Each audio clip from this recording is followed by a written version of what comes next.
గురువాక్యను పాలిస్తే ఆడదాన్ని చంపిన అధర్మము అంటుకుంటుంది. రెండు పక్కల అధర్మమే కనిపిస్తుంది.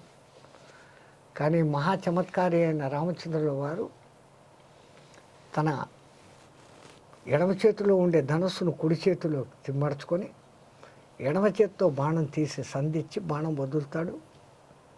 తాటకి చనిపోతుంది. ఆ రోజు రాత్రి లక్ష్మణస్వామి రామచంద్రుల వారి కాళ్ళు ఒత్తుతూ, అన్నా, అట్లా గురువాజ్ఞ తప్పకుండా, ఆడదాన్ని చంపకూడదు అని నీ ధర్మం తప్పకుండా నీకెప్పుడూ అలవాటు లేని ఎడమ చెయ్యని వాటం. అర్జునుడైతే సవ్యసాచి 2 చేతులతో బాణాలు వేసేవాడు. కానీ రాముడిది ఒకటే బాణం, కుడి చేతి బాణం, రెండవది కాదు. మరి అటువంటిది ఎప్పుడూ నీకు అలవాటు లేని ఎడమ చేతితో బాణం వేసావు. ఆ బాణం గురి తప్పి యాడ్నో తగిలితే ఆ రాక్షసి పారిపోతుంది, అప్పటికి తప్పించుకుంటాంలే అని కదా నువ్వు ఆ పని చేసినావు అంటే, ధర్మమూర్తి అన్న రామచంద్రుల వారు నవ్వుతూ ఒక్క మాట అంటారు, ఆడది ఆడదాన్ని చంపిందిరా, నేను చంపలేదు అంటాడు. పురుషుడిలో అర్ధభాగము స్త్రీ, వామభాగము స్త్రీ. మనం యజ్ఞాలు చేసేటప్పుడు, నమస్కారాలు చేసేటప్పుడు, దాన ధర్మాలు చేసేటప్పుడు పురుషుడు స్త్రీని ఎడమ పక్కన పెట్టుకుంటాడు. ఇప్పుడు ఎడమ చేత్తో నేను బాణం వదిలినానంటే నాలోని స్త్రీత్వం, అర్ధతత్వం, స్త్రీత్వం స్త్రీని చంపింది.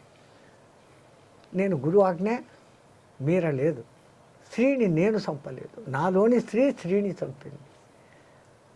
ధర్మమీమాంసలు బయటికి తెలియవు, అంత లోతైన అర్థాలు ఉంటాయి. అందుకే మన పూర్వీకులు ధర్మో రక్షిత రక్షిత, ధర్మాన్ని నువ్వు రక్షిస్తే నిన్ను ధర్మం రక్షిస్తుంది అన్న మాట వస్తుంది. జనని జన్మభూమి చ స్వర్గాదపి గరియేసి అనే మాట ఈ గొప్ప రామాయణములోనిదే. మనం ఈ మాటను తరచూ వాడేస్తున్నాం, పెద్ద వీరావేశంతో దేశభక్తులం మేము అని వాడేస్తున్నాం. ఈ మాట ముందు చెప్పినవాడు శ్రీరామచంద్రుడు. హనుమంతుని చేత కాల్చబడి రాముని శస్త్రాస్త్రాలతో చిన్న భిన్నం అయినప్పటికీ లంక సౌందర్యవంతంగా ఉంటే, లక్ష్మణస్వామి నువ్వు అనవసరంగా భీమునికి పట్టాభిషేకం చేసావు, ముందుగానే చేసేసావు, ఈ లంక ఇంత గొప్పది మనం పెట్టుకుంటే బాగుంటుంది కదా అని రాముల వారితో అంటే, భీష్ముడికి కదా చేసింది పట్టాభిషేకం. విభీషణుడు ముందుగా విభీషణుడికి చేసేసావు, నువ్వు యుద్ధంగా ముందే గ్యారంటీ అని చేసేసావు. ఇంత చిన్నాభిన్నమైనా ఇంత సుందరంగా ఉంది ఈ లంక, బంగారు లంక, మనం పెట్టుకోకుండా పోతుమే అని అంటే, అప్పుడు రామచంద్రుడు వాడు జనని జన్మభూమిశ్చ స్వర్గం ఇస్తానన్నా ఈ రెండింటి ముందు నాకు సమానం కావు, నా మాతృభూమి నాకు కావాలని కోరుకున్న మహత్తర దేశభక్తుడు శ్రీరామచంద్రుడు. రామచంద్రుడిని ఎవరు ఏ కోణంతో ఎట్లా చూస్తే అట్లే కనపడతారు. సరే, ఇంత జరిగింది. అహల్య శాప విమోచనము జరిగింది. చాలామంది చెప్పినట్లు, సినిమాల్లో చూపించినట్టు ఏదో బండరాయి కాలు తగిలితే అహల్య సీత కాలే, రాయి సీత కాలే.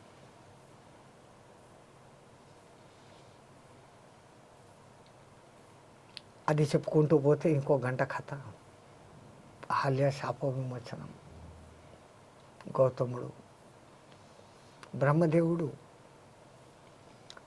తన సృష్టిలో అతుల్య అహల్య అన్న ఇద్దరు అమ్మాయిలు పుడతాడు. అందంలో ఇంకోళ్ళతో తూంచలేనిది అతుల్య, ఇంకొకళ్ళతో పోల్చలేనిది, తూంచలేనిది, పోల్చలేనిది అహల్య. అహల్యను సృష్టించిన వెంటనే అక్కడే ఉన్న ఇంద్రుడు, నేను సకల దేవతలకు రాజును కదా, ఆ అమ్మాయిని నాకి అని అంటాడు. గౌ అంత ఉత్తముడికి ఇస్తాను, గోవు లాంటి సాధువుకి ఇస్తాను అని గౌతమ మహర్షిని పిలిచి ఇస్తాడు. అప్పటి నుంచి ఇంద్రుడికి ఆమె మీద కన్ను. ఆ కోరిక తీర్చుకునేదానికి ఈ ఇంద్రుడు కారణం ఉంది, ఆమె ఆ విధంగా అవ్వాలా అని. పతికి తెలియకుండా ఒక తప్పు చేస్తే ప్రాయశ్చిత్తంతో దాన్ని తీర్చుకోవచ్చు అన్నటువంటి ఆధ్యాత్మిక కోణాన్ని ఆ వాల్మీకి వారు ఇంత సుందరంగా తీసుకుని వచ్చింది ఇంద్రుడు అన్న సంగతి కౌసల్యకు కూడా తెలుసు. మారువేషంలో వచ్చినా ఆమె పతివ్రత కాబట్టి గుర్తిస్తుంది. అంతటి ఇంద్రుడే ఈ దిక్మాలిన శరీరాన్ని కోరుతాన్నాడు, ఒక్కసారి పోనీలే అని ఆయన కోరికను తీర్చిన ఆ ఒక్క పాపానికి ఆ యుగాంతం వరకు పశ్చాత్తాపము మించిన ప్రాయశ్చిత్తము లేదు అనే దానికి అహల్య వృత్తాంతాన్ని మనం తీసుకోవాలి. తప్పు చేస్తా మానవ సహజం. చేసిన తప్పును సమర్థించుకున్నవాడు దుర్మార్గుడు. తప్పు జరిగింది అని చెప్పి ఆ తప్పును మళ్ళీ చేయకుండా జాగ్రత్త పడి అయ్యో ఆ తప్పు చేసినానే అని పశ్చాత్తాపడినవాడు పునీతుడైపోతాడు. అక్కడ ఇది జరుగుతుంది. గౌతముడు శపిస్తాడు, ఎవరికీ కనపడకుండా ఆకుల అనుమతి లేకుండా చేసిన తప్పులు తగులుచుకుని కుమిలిపో, పశ్చాత్తాపడు, దానికి మించిన ప్రాయశ్చిత్తం లేదు అని చెప్తే విమోచన ఎప్పుడు అంటే రామచంద్రుల వారు ఈ మార్గంలో పోతూ ఉంటారు, అప్పుడు నీకు విమోచనం అని చెప్పినప్పుడు విమోచన కలిగితే ఇప్పుడు ఆమె పునీతి అయింది కాబట్టి శపించిన ఆ గౌతముడే మళ్ళీ వచ్చి ఆమెను తీసుకొని వెళ్ళిపోతాడు. తప్పు జరుగుతుంది మానవ లోకంలో. తప్పును రిపీట్ కాకుండా చూసుకోవటం, ఆ తప్పును సరిదిద్దుకోవడం, తప్పుకు ప్రాయశ్చిత్తపడం, పరితాపం చెందడం, ఇవి నేర్చుకోమని చెప్తుంది రామాయణం. యాగశాలకు వెళ్తారు. అక్కడ ఇదే తాటకి కుమారులైనటువంటి మారీచ సుబాహులు వస్తారు కాబట్టి ఆ విధంగా జరిగింది. మన జీవితంలో కూడా ఎన్నో సంఘటనలు మనకు తెలియకుండా జరుగుతాయి. మనమేమో అనుకుంటాం దాని వెనకల మూల కారణాలు ఏ జన్మలోనో ఎప్పుడో మనం చేసిన తప్పులుగానే ఉంటాయి. కాబట్టి వీలున్నంత వరకు మనము పరోపకారం చేయాలి కానీ, పరహితం కోసం ప్రయత్నం చేయాలి కానీ, పరులను ఇబ్బంది పెట్టి నాశనం చేసే మనసును కష్టపెట్టే పనులు చేయకూడదు అనేది రామాయణంలో నుంచి ఈ నీతిని మనం గ్రహించవచ్చు. మందర యొక్క ఒక్క పగ ఆ విధంగా చేస్తుంది. ఆమె వచ్చి దశరథుని దగ్గర నన్ను పెళ్లి చేసుకునేటప్పుడు నువ్వు మా నాయనకు ఏం మాట ఇచ్చావు అని అడుగుతుంది. కైకను పెళ్లి చేసుకునేప్పటికీ దశరథ మహారాజుకు సంతానం లేదు. లా పాయింట్లు కూడా ఉన్నాయి రామాయణంలో. కైక మహారాజు ముందు వెనకలాడతాడు. నీకు ఇంతకు ముందే అనేక మంది భార్యలు ఉన్నారు, ఇష్టంగా వచ్చి ఉన్నవాళ్ళు 300 మంది. పట్టపురాణి కౌసల్య ఉంది, రెండవ రాణి సుమిత్ర ఉంది. ఇప్పుడు మళ్ళీ నా కూతురుని అడుగుతున్నావు. నీ కూతురికంటూ మొదటగా సంతానం కలిగితే వాడినే చక్రవర్తిని చేస్తాను, నా తర్వాత రాజుని చేస్తాను. ఇక్కడ లా పాయింట్, లాజిక్. మొట్టమొదట నీ బిడ్డకే సంతానం కలిగితే, కానీ మొట్టమొదట సంతానం కలిగింది శ్రీరామచంద్రుల వారు, కౌసల్యం. అదీ కాక ఒకానొక దేవదానవ యుద్ధములో దశరథుడు పాల్గొంటున్నప్పుడు, దశరథుని రథం ఊడిపోతున్నప్పుడు అది ఊడిపోకుండా ఆ చీలలో తన ఏలును పెట్టి యుద్ధమయ్యేంత వరకు వేలును అలాగే పెట్టి నిలబడిన మహాశక్తిశాలి వీర వనిత కైక. యుద్ధమంతా అయిపోయినాక చూశాడు ఆమె చేసిన వీరకార్యాలు. మెచ్చుకొని నువ్వు ఏదన్నా వరాలు అడుగు అంటాడు. క్షత్రియులు 2 వరాలు మాత్రమే అడిగేదానికి అర్హులు. నేను 2 వరాలు అడుగుతా, కానీ ఇప్పుడు నాకు వరాలు అడగాల్సిన అవసరం లేదు, నాకు అవసరం పడినప్పుడు అడుగుతాను అని న్యాసంగా పెట్టింది ఆయన దగ్గర. అప్పుడు న్యాసంగా నీ దగ్గర పెట్టిన వరాలను ఇప్పుడు అడుగుతున్నాను అని అడుగుతుంది. ఏం ఆ మొదటి వరం అని అడిగితే రాముణ్ణి అడవులకు పంపాలి, భరతుణ్ణి రాజుగా చేయాలి. అక్కడ ఈ కాలపు లా పాయింట్లు ఉన్నాయి. 14 ఏళ్ళు రాముడికి దూరం అయితే ప్రజలు మర్చిపోతారు. ఈ 14 ఏళ్ళు భరతుడు కూడా న్యాయంగా పరిపాలించే మహామంచి లక్షణాలు ఉన్నవాడే. 14 ఏళ్ల తర్వాత రాముడు వచ్చినా రాముడిని ఎవరూ పట్టించుకోరు, నా భరతుడే శాశ్వత రాజుగా ఉంటాడు అన్నటువంటి లాజిక్, తెలివితేటలు ఆ కాలపు పాయింట్లు ఈ కాలానికి వర్తించేటివి ఉన్నాయి. ఇంకా రెండవది, త్రేతాయుగంలో 14 ఏళ్ళు ఇంటికి దూరమైన వాడికి ఆస్తి మీద హక్కులు ఉండవు. ద్వాపరంలో అది 13, ఇప్పుడు కలియుగంలో 12 ఏళ్ళు ఇంటి నుంచి దూరం అయిపోయిన వాడికి ఆస్తి మీద సర్వ హక్కులు పోతాయి అంటున్నారు. ఆ యుగధర్మం ప్రకారం అప్పుడు 14 పూర్తయి 2-3 రోజులు దాటింది అంటే రాముడు వచ్చినా మళ్ళీ రాజ్యం పొందేదానికి లేదు. ఆ తల్లి ఎన్ని రకాలుగానూ ఆలోచించి ఈ 2 వరాలను అడిగింది. కానీ పొద్దున పట్టాభిషేకం నీకు రామ అన్నప్పుడు రాముని ముఖములో అదే చిరునవ్వే. ఆ రోజు రాత్రి కైక నువ్వు అడవులకు పోవాలా అన్నా కానీ అదే చిరునవ్వే. తండ్రి ఆజ్ఞను శిరసావహిస్తానమ్మా, ఈ పట్టణానికి భరతుడు రాజుగా ఉంటాడు, అడవికి నేను రాజుగా ఉంటాను, పోతాను అంటాడు. ఇక్కడ తల్లుల స్వభావం,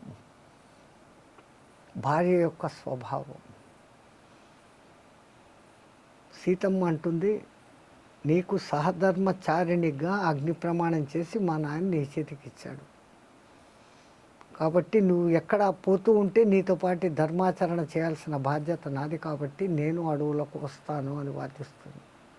నువ్వు సుకుమారివి, అడవి అంటే మామూలుది కాదు, అక్కడ రాళ్ళు ఉంటాయి, జంతువులు ఉంటాయని భయపెడితే సీత అనరాని మాట ఒకటి అంటుంది, మా తండ్రి నువ్వేదో పెద్ద మగోడు అని నీకు నన్ను ఇచ్చి పెళ్లి చేశాడు, జంతువుల నుంచి రక్షించలేని వాణివా నువ్వు, భార్యను రక్షించలేని వాణివా మగాణివా నువ్వు అన్న మాట కూడా అని మాట్లాడు.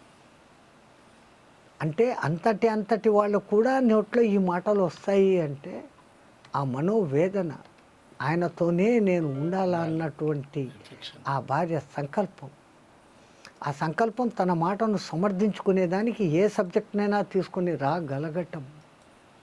తరచి చూస్తే స్వామి రామాయణంలో పెట్టి సముద్రంలో విసిరేస్తారు. ఆ సముద్రపు నీళ్లు ఎదురుగా అది విరుద్ధంగా ప్రవేశం చేసి ఈ జనకుడు దున్నే భూమిలో వచ్చి పడిపోతుంది. తో లక్ష్మీ అంశనే వేదవతి, ఆ వేదవతే సీత కాబట్టి నారాయణుని భార్య భూదేవి పుత్రిక కాదు ఆమె సాక్షాత్తు ఆమె పుత్రికనే. ఒక్క 10 నిమిషాల మధ్యలో విరామం ఇచ్చి మండోదరి పెంచుకునింది. లంకానాశనం జరుగుతుందన్న సంగతి అక్కడ ముందే రుజువుగా చూపించింది. ఇక్కడ ఈమె చనిపోయే ముందుకు వేదవతి కూడా అదే మాట అయింది, నీ నాశనానికి కారణభూతమై నేను మళ్ళీ జన్మిస్తాను అని. లక్ష్మి వేదవతిగా మళ్ళీ ఇక్కడ సీతగా రావణ వధకు కారణభూతమైంది. అనేక చోట్ల నుంచి నదీ జలాలు, సముద్ర జలాలు తెప్పించి 3 రోజుల తర్వాత చేసిన పట్టాభిషేకం కారణంగా ఆ ముహూర్త బలశక్తి రామచంద్రుల వారు 11,000 సంవత్సరాలు రాజ్య పాలన చేయగలిగింది. గర్విస్తున్నటువంటి లోకానికి ఈ విషయం తెలిసినటువంటి పరశురాముల వారు ఇంకా తన అవతార పరిసమాప్తి అయింది, తనలోని శక్తిని కూడా రాముడిలో ప్రవేశపెట్టాలి. ఎందుకంటే రావణాసురుడు కోరుకున్న వరం ప్రకారము నరుడి చేతిలో మాత్రమే చేస్తాడు. ఎక్కడ రాముడు నేను నారాయణుని అంశను అని బయటపడిందో రావణాసురుడు చావడు. మరి నరుడుగా మాత్రమే ప్రవర్తిస్తున్న ఈ రామునికి శక్తి పెంపొందాలా అంటే తనలోని వైష్ణవ తత్వం ఆయనకు చేరాలా. భవిష్యత్తులో ఆయన అడవులలోకి పోయినప్పుడు అనేక ఋషి మునుల ఆశీర్వాద బలశక్తులు ఆయనకు చేరాల. ఈ ప్లాన్తో ఆయన మహా ఉగ్ర రూపంగా వస్తాడు. ఎవడో శినువ ధనస్సు భంగం చేశాడంట, మహావీరుడు అంటున్నాడు, నా దగ్గర ఒక ధనస్సు ఉంది, దాన్ని కూడా ఎక్కువ పెట్టండి అని.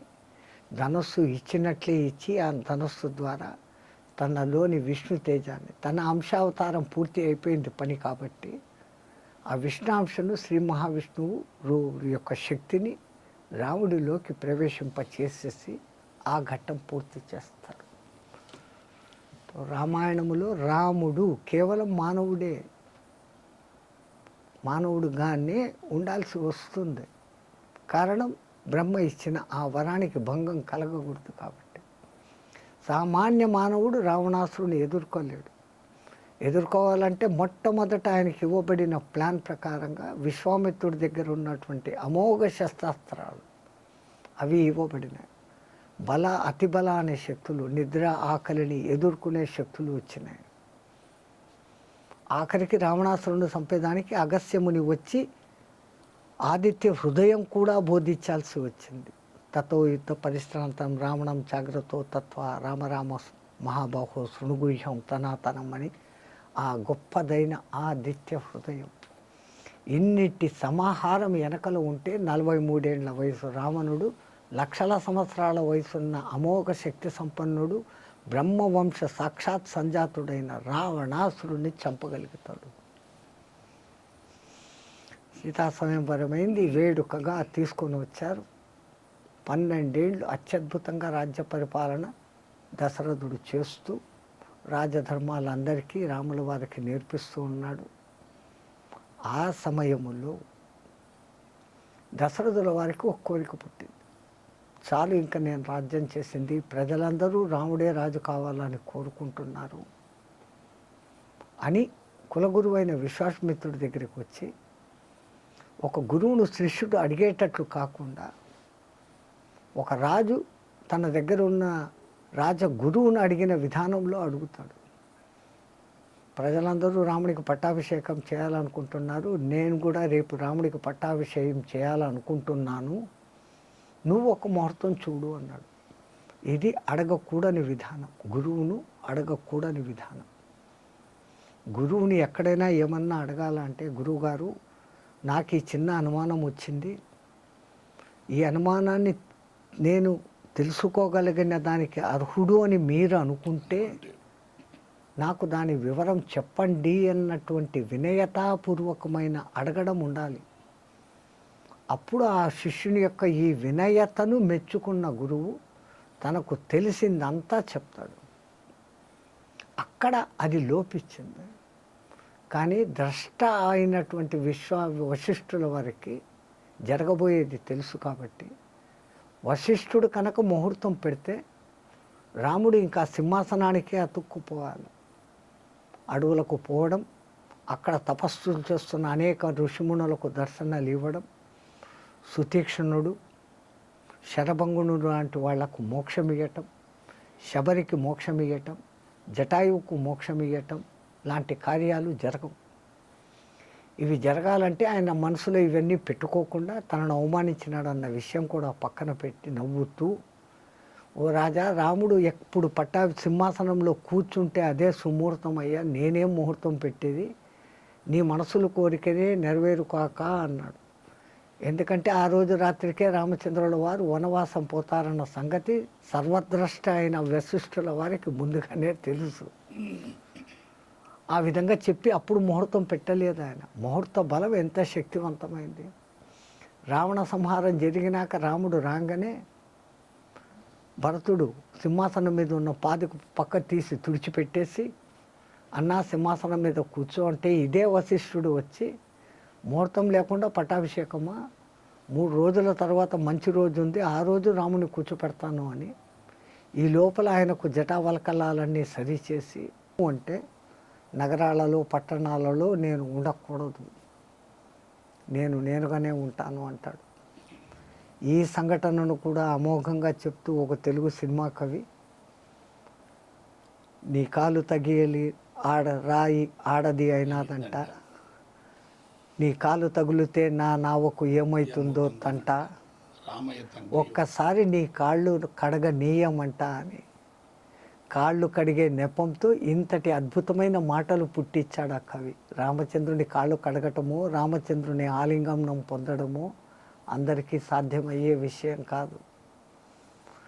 సీతకు తర్వాత రాముని ఆలింగనం దొరికింది రామాయణంలో ఒకే ఒక్కళ్ళకు. ఎవరికి?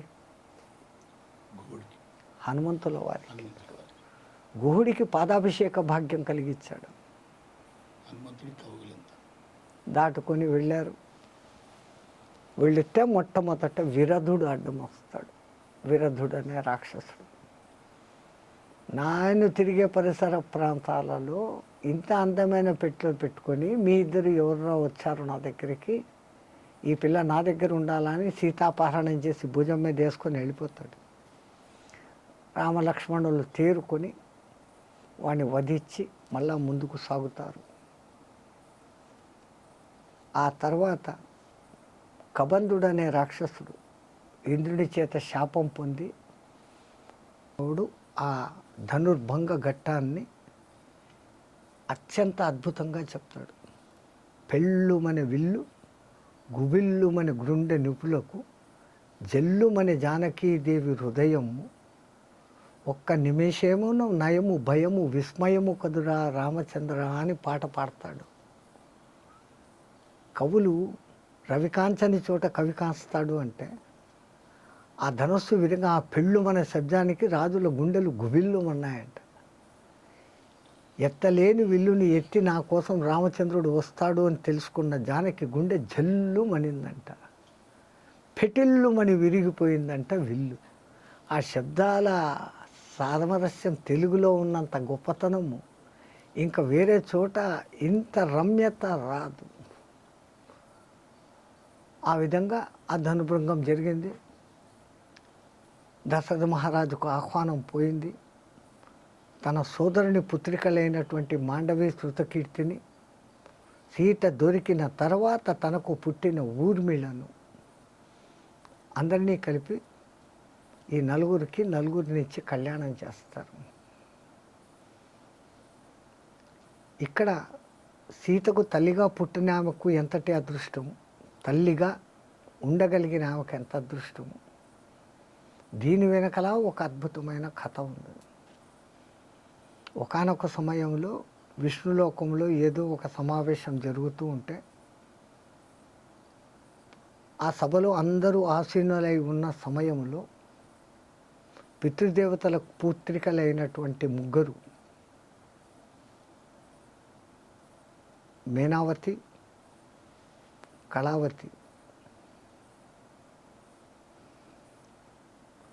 నయనావతి, వీళ్ళు ముగ్గురు అక్కడ ఉపవిష్టులై ఉంటారు.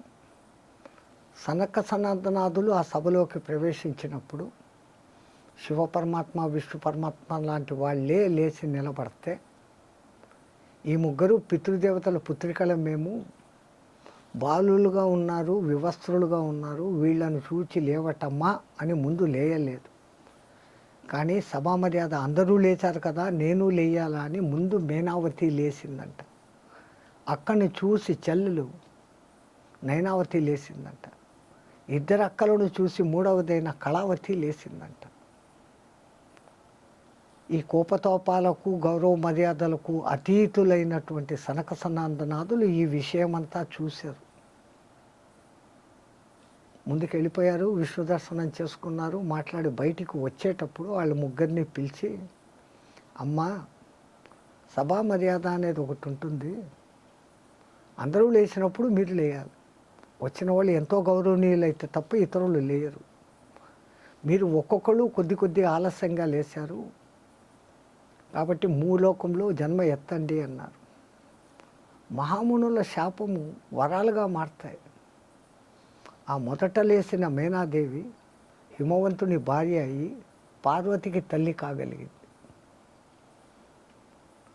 రెండవ ఆమె నయనావతి మేనాదేవిగా ఈ జనక మహారాజు భార్య అయి సీతకు తల్లి అనిపించుకుంది. ఆ కళావతి మూడవ ఆమె వృషభానుని భార్యగా అయి రాధాదేవికి తల్లిగా పేరు ప్రఖ్యాతులు పొందింది. అంటే పెద్దవాళ్లను గౌరవించకపోతే ఎక్కడ ఏమి జరుగుతుంది అని, దీని వెనకల ఈ పరమార్థం దాకి ఉందని. రామునికి అత్తగారి పేరు, రామునికి అక్కగారి పేరు రామాయణం చదువుతున్న ఎంతోమందికి తెలియదు. రాముడికి అక్కగారు శాంత అని ఉంది అని ఋష్యశృంగ వృత్తాంతంలో మీకు నేను చెప్పాను. ఇప్పుడు సీత యొక్క తల్లి పేరు నయనాదేవి, సునయనాదేవి. ఎవరైనా నాకు రామాయణం తెలుసు అంటే మేమంటాం సీత తల్లి పేరు చెప్పు అని. సీత తల్లి ఎవరికి తెలియదు. ఆ తల్లి వెనకల ఇంతటి కథ ఉంది. రామాయణం ఏం నీతి బోధిస్తుంది? పెద్దలు వస్తే లేచి నిలబడి గౌరవ నమస్కారాలు చేయాలా అన్న సంగతి నేర్పిస్తుంది. అది చెయ్యకపోవటం మూలంగా 3 యుగాలలో 3 రకాలుగా జన్మలెత్తి చేసింది తప్పైనా శాపమిచ్చింది మహర్షులు కాబట్టి ఆ శాపము వాళ్ళ పాలిట అత్యద్భుత వరాలై విలసిల్లినాయి. వాళ్ళు తక్కువ వాళ్ళు కాదు, పితృదేవతల పుత్రికలు కాబట్టి వాళ్ళకు ఆ భాగ్యం కలిగింది. రామాయణం చదవడం కాదు, చదివి దాంట్లోని ఇటువంటి విశేషాలు తెలుసుకొని పెద్దలను ఎలా గౌరవించాలి అన్న సంగతిని దీని ద్వారా మనం తెలుసుకోవాలి.